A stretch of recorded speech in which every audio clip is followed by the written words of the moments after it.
네, 여러분 안녕하십니까?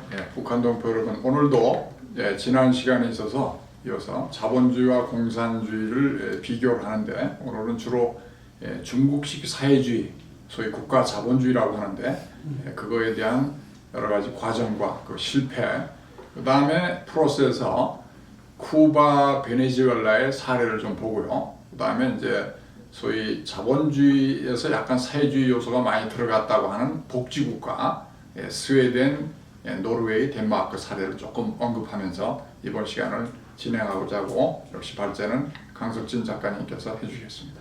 네, 안녕하십니까. 네, 이 시간에는요.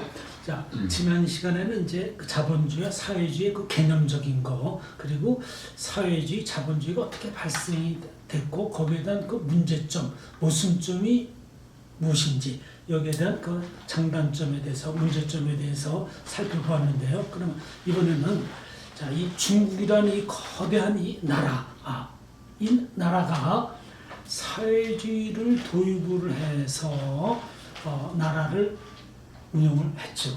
근데 많은 문제점들이 드러났습니다. 그래서 이제 이 사회주의만 갖고는 안 되는구나. 왜냐하면 사회주의의 그 목표가 뭡니까? 인민의 낙원, 노동자들의 지상 낙원. 그래서 모두가 다 잘 사는 그런 나라를 만들어야 되는데, 이 사회주의, 공산주의 그런 그 경제 논리를 갖고 그런 체제를 갖고 실행을 해봤는데 그게 아닌 거였었어요. 그래서 이제 실사 구시적인 측면에서 그렇다면은 개혁 개방을 통해서 자본주의 시장 경제를 도입을 해서 새롭게 중국을 갖다가 변화 발전시켜야 된다 하는 그런 이제 그 필요성을 그들이 알게 됩니다. 그럼 먼저 이 중국이라는 나라, 자, 이제 중국의 그 현대사의 하나의 이제 시발점이라고 할 수 있는 중국이 이제 1949년도에 완전히 이제 중화인민공화국인가요? 공산주의 국가로 이제 출범을 했죠. 근데 사실 그동안 중국이 이 혁명을 하면서 그 장개석 군대와 그 내전을 하면서 경제가 완전히 피폐화 돼버렸어요. 그 다음에 또 중국이 6.25 전에 또 한국에 6.25 전에 참전을 해갖고 경제가 아주 쇠락해버리게 됩니다. 그래서 이제 이러한 문제, 중국의 완전히 바닥으로 떨어진 중국의 이 경제를 갖다가 부흥하기 위해서, 발전시키기 위해서 모택동이가 이제 생각해낸 것이 뭐냐면은 대약진 운동을 일으킵니다. 그래서 이제 사회주의 모범국가를 만들어서 인민의 낙원으로 해야 되겠다. 이러면서 이 당시 이제 모택동이가 뭐라고 얘기했냐면, 이 대약진 운동을 통해서 7년 후에는 영국의 경제를 초월하고, 그 다음에 15년이 되면은 미국의 경제를 초월해서 세계 최고의 경제대국, 인민의 낙원을 만들겠다 하면서 이 대약진 운동을 시작을 했습니다. 여기 이제 가장 이제 두 개의 축이 뭐냐면 식량 생산 증진이었었어요. 왜냐하면 이 당시 굶어 죽는 사람들이 너무나 많았고 양식이 아주 부족했죠. 그래서 일단은 이제 인민들의 식량 문제를 해결하는 거. 그 다음에 이제 공업화도 이제 같이 이루어야 되는데, 공업화에 있어서 제일 중요한 것이 뭐냐면은 철강 산업입니다. 그래서 많은 철을 만들어서 기계를 만들고 설비를 만들고 이렇게 해갖고 이제 식량 문제, 그 다음에 공업화, 이것을 갖다가 추구하기 위해서 대약진 운동을 갖다가 벌이게 됩니다. 그래서 이제 그 모택동이가 중국 전체의 인민공사를 만들어요. 이 인민공사, 이것은 마치 병영 체제처럼 말해, 많은 사람들이 갖다 집단 체제하에 의해 갖고 집단 농장, 집단 공장 체제를 만들어 갖고 모든 사람들이 뭐냐면 강제적인 노동을 해야 되고 목표를 달성해야 되는 그런 집단 체제가 다 형성이 되는 거죠. 그러니까 여기는 이제 완전히 개인 생활이 완전히 다 없어져 버린 겁니다. 예? 그러면서 이제 이 인민공사 이걸 만들어 갖고 하는데 그 당시 중국에 사실 자본도 없었고 기술도 부족했고 생산 설비도 부족하니까 모든 농민들, 노동자들 이 사람들의 사유재산을 갖다가 징발을 해갖고 개인들이 갖고 있는 뭐 하다못해 속단지라든지 이런 것까지도 다 징발하게 되고 말이에요. 예? 그 다음에 인민들 한 사람 한 사람에 대해 번호를 부여를 해갖고 존엄성 있는 인간 대접이 아니라 생산의 한 요소인 생산 도구의 한 수단으로서 인간을 그렇게 이제 취급을 하게 되는 겁니다.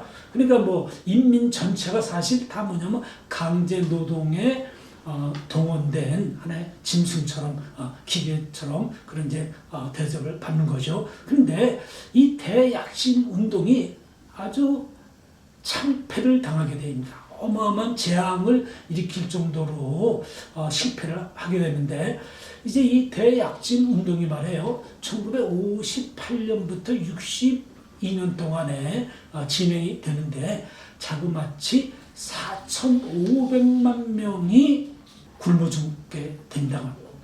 물론 다 굶어 죽은 것은 아니고 말이에요. 고문받다 죽은 사람, 처형받은 사람, 근데 대부분이 굶어 죽었다는 거예요. 근데 여기 이제 절반이 10세 이하의 어린아이들이 이때 굶주려 죽었다는 겁니다. 우리 이제 신 박사님 여기에 대해서도 좀 네. 네. 그 뭐 굶어 죽었는데 그 얼마 전에 다큐멘터리를 봤더니 네. 그 중국에서는 그때마다 인육 파티가 유행했대요. 그러니까 어린애들을 그냥 그 인육을 해서 잡아먹는 거예요. 그러니까 중국의 공산당은 거대한 살인극을 아주 주기적으로 하면서 그 공포를 조성하면서 중국 공산당의 권력에 완전히 저항하지 않고 복종하도록 그렇게 지금까지 진행이 되어 온 것이고요. 제가 여기서 이제 얘기를 한 김에 지금 이제 사회주의하고 공산주의하고 자꾸 이제 혼동이 되는데 사회주의는 뭐고 공산주의는 뭐냐? 이제 그 스탈린이나 이쪽 이론가들이 뭐라 하냐면 공산주의가 완전한 그 형태예요. 모든 것이 이제 완성된 단계. 사회주의는 하나의 과정이다 이거죠. 과정. 공산주의는 모든 것이 서로 이상적인 사회, 서로 공유가 돼가지고 아주 이상적인 사회 되는데 그렇게 가기 위해서는 많은 투쟁이 필요하다는 게 이제 그런 이론이고, 예, 지금 이제 대약진 운동 말씀하셨는데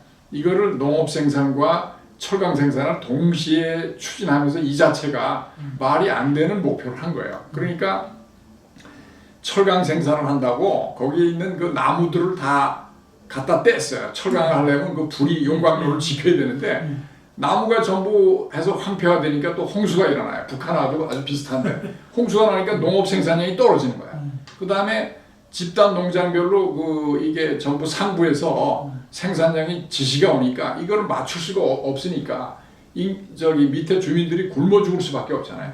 그 목표량을 갖다 바치면서 여기는 없잖아요, 실제로. 예, 그래서 이 당시 뭐 그 이게, 철의 그 생산량을 높이기 위해 갖고 뭐 속단지도 다 그냥 강제 징발하고 그 다음에 하다못해 뭐 농기구까지 농기구 그 다음에 뭐 문고리까지 그러니까, 뭐 머리핀까지 다 강제 징발해 갖고 했는데 이게 기술이 있어야 되는데 사실 근데 기술이 없어 갖고 이게 소형 그 용광로에서 농촌 지역에서 기술자들이 아닌 일반인 사람들이 용광로를 만들어서 이제 철을 만들었는데 거의 다 불량품이 원시적 발상이죠. 우리나라 포항제철이 되기까지는 자본의 투입과 기술의 도입이 있었어요. 그러지 않고서는 불가능하고, 예, 하여간 이게 지금 제가 말씀드리고 싶은 거는 공산주의가 그 자본주의를 노동력 착취라고 비판했는데 그야말로 이거는 대대적인 국가의 모든 구성원을 노동력을 착취를 한 거예요. 이게 부가라는 뭐 착취 정도가 아니라 말살이죠, 말살. 말살인 거죠. 그러니까 이게 참 사회주의자도 공산주의자도 스스로 이거 모순을 드러낸 것이죠. 근데 이제 이 대약진 운동에 많은 사람들이 굶어 죽고 뭐 사고로 죽고 그래서 많은 희생자들이 수없이 났는데 그때 이제 그 모택동이가 그런 보고를 뜨고 이런 말을 했대요. 1,000년 동안 누릴 공산주의 낙원에 비하면은 3년의 희생 이 대가 수천만 명이 죽는 거 이건 아무것도 아니다 할 정도로 말이에요. 그러니까 이 공산주의자들, 사회주의자들은 인간의 생명 존엄성 이걸 전혀 개의치 않는 것이죠. 네, 네. 제가 그 모택동이가 참 정신 빠진 인간인데요. 그 대장정 알죠? 대장정은 그 일본군을 피해서 10,000km를 1년 동안 도망 다닌 건데 거기에서 또 엄청나게 많은 사람들이 뭐 몇만 명이 아마 굶어 죽었다 그래요. 네. 이제 그 다음에 이제 소위 말해서 대약진 운동을 누가 가장 앞장서서 비판하냐면 팽덕회라고 있어요. 팽덕회는 우리나라 6.25 때 중동군의 총사령관으로 왔는데 이 사람이 굉장히 그 명성을 알렸죠. 중국에서는 그랬어요. 중공에서는. 그런데 보다 못해 이 모택동한테 비판을 했더니 결국은 팽덕회가 완전히 숙청이 됐습니다. 모택동의 그 문화혁명 기간에 문화혁명 기간에 결국 나중에 됐지만은 이게 눈에 벌써 바깥에 난 겁니다. 예. 자, 그래서 이 대약진 운동이 결국은 아주 중국의 경제를 완전히 실패시킨 그런 아주 실패작이었죠. 그래서 이제 이런 실패를 통해서 결국 권력에 밀려나게 되죠. 그리고 이제 그 홍위병들을 동원해갖고 문화혁명을 통해서 자기의 그 권력에 도전하는 류석이라든지 등사평이라든지 이런 사람들을 갖다 척결하고 자기의 권력을 갖다가 공고히 하면서 이 문화혁명 10년의 문화혁명을 통해서 중국이 다시 다 처참할 정도로 중국의 문명사가 한 40년 동안 후퇴되었다고 합니다. 그래서 이제 아무리 절대 권력자라도 결국은 이제 죽게 되는데 모택동이가 76년도인가요? 사망을 하죠. 그리고 이제 주을래도 몇 개월 전에 또 죽게 되고 그래서 이제 결국 이제 새로운 이제 권력의 실세로서 등소평이가 등장을 하게 됩니다. 그래서 이제 등소평이가 결국 이제 사회주의로 그렇게 해보고 뭐 대약진이니 뭐 다 모든 수단을 강구해봤지만은 사회주의 갖고는 안 된다 하는 것을 갖다 철저히 아주 체감을 한 이 등소평이는 이제 중국을 개방하기 위해서 그 사람이 이제 정책을 이제 들고 나오는데요. 근데 사실 이 당시 완전히 100% 등소평이가 권력을 잡을 수가 없었죠. 아직도 공산주의자들 그 권력층의 그 잔재들이 많이 남아 있었기 때문에 한 번에 개혁 개방으로 밀고 나갈 수가 없었어요. 그래서 이제 등소평이가 점진적으로 개혁 개방을 쓰기 위한 첫 단계로 어떻게 했냐면 그 권력층에 있는 사람들 이런 사람들을 갖다가 유럽이라든지 미국이라든지 일본 이런 데에 산화 식체를 하도록 그들은 어떻게 잘 살고 있는지 어떻게 선진국가가 되었고 거기에 있는 선진국가에 있는 노동자들과 농민들의 삶이 어떤지를 직접 보고 깨달도록 하기 위해 갖고 많은 시찰단을 갖다가 보냈다고 합니다. 근데 이제 여기 이제 이 공산주의자들이 유럽, 미국, 일본에 가갖고 깨달은 게 뭐냐면 아니 이 나라들이 오히려 공산주의 국가를 실현했네. 예? 하면서 이 사람들이 그 공산주의 사상, 사회주의 사상 갖고 그런 논리를 갖고 있었던 사람들이 여기서 큰 변화를 받았다고 합니다. 그리고 이제 등소평이가 이제 이어서 뭐냐면은 가난이 가난을 추구하고 가난을 목표로 한 것이 사회주의가 아니다. 그 다음에 중국의 사회주의가 추구하는 바는 인민의 행복인데 인민의 행복이 아니라 그동안 수십 년 동안 해왔지만은 결국 굶주림과 가난, 그 다음에 후진국가로 전락되고 자본주의 국가들이 망해야 되는데 마르크스의 그 주장대로는 망해야 되는데 오히려 산업, 경제 모든 분야가 앞서가고 국물 주는 사람이 없고 이처럼 발전하는 그런 모습을 보면서 우리 중국도 결국은 이 길로 나가야 된다. 예? 그러면서 그걸 주장하니까 이제 주변에 또 반대하는 사람들도 많았겠죠.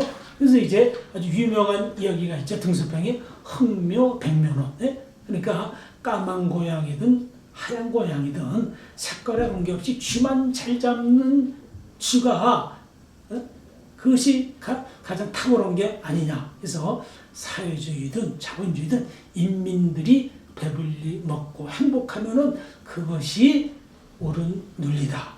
이래갖고 이제 등소평인가 실사구시. 자, 서부 국가, 자본주의 국가에서 보니까 결과적으로 자본주의 국가들이 잘 살고 선진 국가가 됐다는 그 결과치, 그 결과. 그렇다면 이건 우리가 받아들여야 되지 않냐. 이래갖고 결국 이제 등소평이가 개혁개방에 아주 박차를 가하면서 성공 단계로 이제 진입을 시키게 됩니다. 그리고 이제 그 1980년대 때 이제 그 참 공포의 그 집단 농장 제도가 폐지됐죠. 그리고 이제 각 농촌의 작은 그런 단위, 우리나라 지금 뭐 군이라든지 면단이라든지 이런데 업소들이 민영 공유 업체를 만들도록 이것을 허락을 합니다. 그러니까 그들도 사기업, 이익을 추구하는 그런 민영 기업들을 갖다가 만들게 합니다. 그 향진 기업이라고 하는데 이것이 1978년도에 여기 종사하는 노동자들이 2,800만 명이었는데 96년도에는 그러니까 한 18년 후에는 이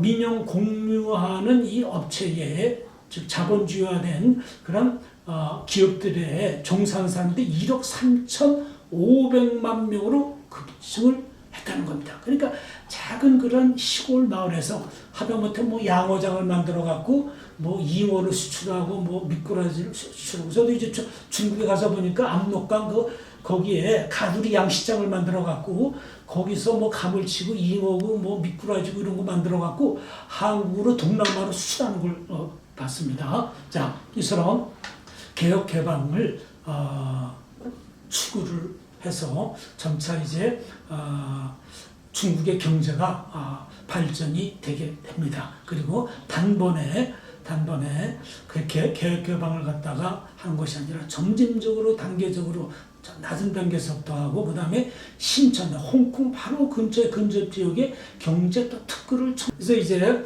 근데 이 선전이라는 이 신천이라는 곳이 뭐 3만 명의 그 작은 어촌이었는데 나중에는 인구가 1,200만의 큰 어마어마한 경제 도시로 발전됐다. 이게 다 뭐냐면 개혁 개방의 이제 하나의 이제 성과물로 나타나게. 제가 여기서 그러면 등소평이라는 사람에 대해서 조금 언급을 해야 될 것 같아요. 20세기에 중국이 나온 가장 위대한 인물 한 사람을 꼽으라면 당연히 등소평입니다.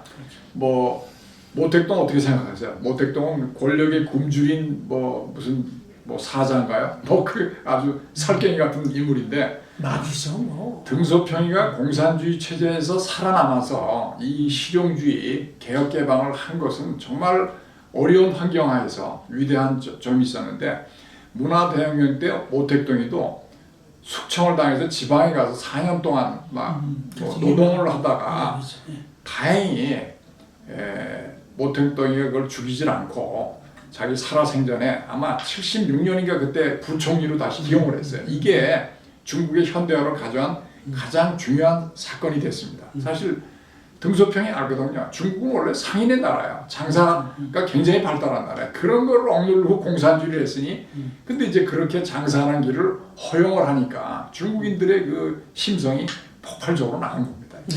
이 등소평은 사천성 출신이고 어마어마한 큰 대지주의 아들이었는데 이 사람이 등소평이가 불란서에 유학을 가고 그렇죠. 거기서 자본주의 체제, 그 다음에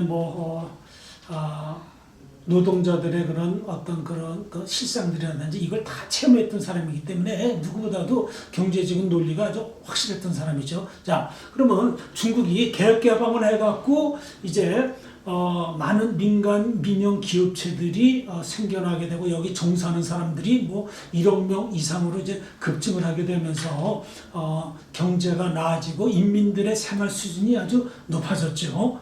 그런데 이 자본주의 이 체제와 그다음에 시장 경제 이걸 하다 보니까 빈부격차가 많이 발생이 되게 되고 그다음에 관료들의 이 부패가 또 어마어마하게 또 아주 심각한 수준으로 부패하게 됩니다. 그러니까 그리고 이제 여기 이어서 또 물가가 어마어마하게 올라가고 40%의 물가 상승되니까 일반 백성들이 참 살아가기 힘들게 됐던 것이죠. 그리고 또 경제 사범이 또 급증을 하게 되고 말이에요. 자, 이런 모습을 보면서 지식인들과 중국의 이 베이징의 대학생들이 민주화와 그다음에 그런 사회적인 문제점들을 갖다가 개선하라는 그런 요구를 천안문 사태를 결국 이제 일으키게 됩니다. 그래서 이제 새로운 이제 위기가 온 것이죠, 중국에. 근데 그 위기를 그때 이제 강택민이가 지배했었는데 주석으로 그때에 이제 그 등소평이가 이것을 이제 돌파하기 위해 갖고 남순 강화라고 그래 갖고 썬전과 그러니까 경제개발 특구인 썬전과 상해를 방문하면서 그 당시 발전했던 그 도시 모습 거기에 살아가고 있는 일반 노동자와 이런 사람들의 그 향상된 발전된 생활 그런 환경들을 갖다가 다 TV와 그런 신문 매체를 통해서 광고를 합니다. 근데 이제 이 지역 사람들이 다 지방보다도 소득이 3배가 많았다는 거예요. 그래서 결국 중국이 나아갈 길은 개혁, 개방의 길밖에 없다는 것을 갖다가 남순 강화를 통해서 이제 돌파를 하게 됩니다. 그리고 이제 그 이후에 경제 성장이 아주 급등하게 되면서 1993년도 이후부터는 두 자릿수로 13.8%의 경제 성장을 하게 되어서 참 중국이 어느 때보다도 참 이 태평성대를 누리게 되고 또 중국이 WTO 즉 세계 무역기구에 가입이 되므로 중국이 이제는 무역 대국으로 이제 급부상을 하게 됩니다. 그러면 이 중국식 시장 경제를 이제 등소평인가 도입을 했는데 여기 그 이제 성공한 그 요인이 사유재산을 인정을 했다는 것이죠. 개인 기업들을 할 수 있도록. 그리고 2004년에는 또 사유재산을 헌법으로 완전히 공식화했어요. 그리고 국영기업을 이제 점차 또 민영화를 했고 그 다음에 해외 기업들이 중국에 투자하도록 여러 그런 또 인센티브를 제공을 하면서 중국의 많은 기업들이 해외 기업들이 들어오게 되고 그다음에 중국의 또 유수한 인재들을 유럽으로 미국으로 유학을 보내갖고 인재들을 양성을 하고 국영 기업들을 갖다가 이제 점차적으로 민영화함으로 인해 갖고 그런 그 경쟁력 있는 기업으로 키우게 됩니다. 예, 그래서 근데 이제 이렇게 보면 뭐 중국이 시장 경제가 돼서 뭐 잘 나가는 것처럼 또 이렇게 생각할 수가 있는데 이제 한계점에 대해서 말씀드릴게요. 예, 중국이 물론 자본주의 같은 걸 했어요. 근데 어디까지나 국가가 컨트롤하는 자본주의를 했습니다. 이것을 세장 경제라고 합니다. 세장에다가 세를 갖다 놓고 자본주의라는 세를 갖다 놓고 이 당이 전부 세를 감시 감독하고 세는 절대로 울타리 밭을 빠져나가지 못하도록 해놨어요. 그다음에 이제 중국이 아무래도 초창기에 경제 발전이 급속히 된 거는 중국이 저임금 지대거든요. 이게 국제 무역 질서에서 저임금을 가지고 무역을 하면 막대한 경쟁력이 있는 거예요. 일단은 가격이 싸니까 가격을 가지고. 그다음에 미국 등 서방에서 2006년인가 WTO 가입을 허용했습니다. 사실 중국으로서 WTO에 가입을 안 하면 무역 질서에서 수출 수입이 자유롭지 않거든요. 중국은 기본적으로 관세 혜택을 또 초창기에 그렇게 다른 나라의 물건을 팔므로써 경제 성장을 급속하게 이렇게 된 것인데 미국은 WTO 가입을 해주면서 중국이 시장 경제로 나갈 것을 원했고 그렇게 되면 중국의 민주화가 되고 점차 공산당 세력이 약해질 것이라고 봤는데 결과적으로 그렇지 않았습니다. 네. 네. 자, 중국이 개혁 개방을 하면서 이제는 돈을 벌어야 된다 하는 그런 그런 의식들이 온 중국의 참 10억이 넘는 인구들한테 이게 이제 팽배되면서 말이에요. 그 공무원 92년도에 공무원들 12만 명이 사직을 했다는 거예요. 개인 기업을 창업하기 위해서. 그리고 그때 1천만 명의 공무원들이 자영업을 하기 위해 갖고 무급 휴가를 내 갖고 개인 사업을 시작했다는 겁니다.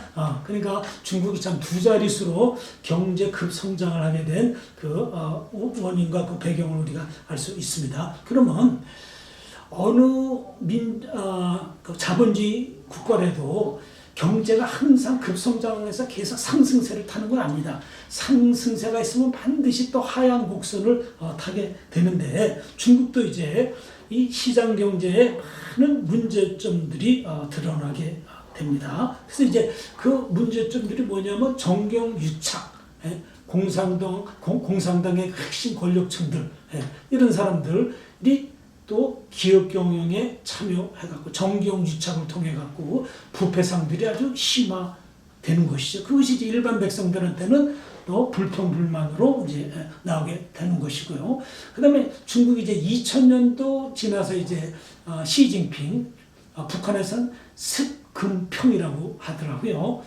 이 시진핑이가 세계 경제와 군사의 이제 패권화를 추진을 합니다. 이것이 이제 국제 간의 갈등을 또 일으키게 되는 것이고 아프리카라든지 동남아시아 못 사는 나라들 갖다 경제적으로 완전히 속국화시키는 것이고 이를 추진하기 위해서 또 1대1로의 또 정책을 갖다가 했는데 이것 또한 포기를 해야 되는 것이죠. 그 다음에 중국이 지속적인 경제 발전 또 사회 발전 그리고 모든 인민들의 자유로운 삶을 보장하기 위해서는 자유민주주의 정치 체제를 도입하는 것이 이게 필수인 것이죠. 그리고 이 중국 사람들 의식 가운데 잠재되어 있는 배타적인 이 중화사상 이런 걸 갖다가 이제는 포기를 하고 이제는 지구촌 사회에서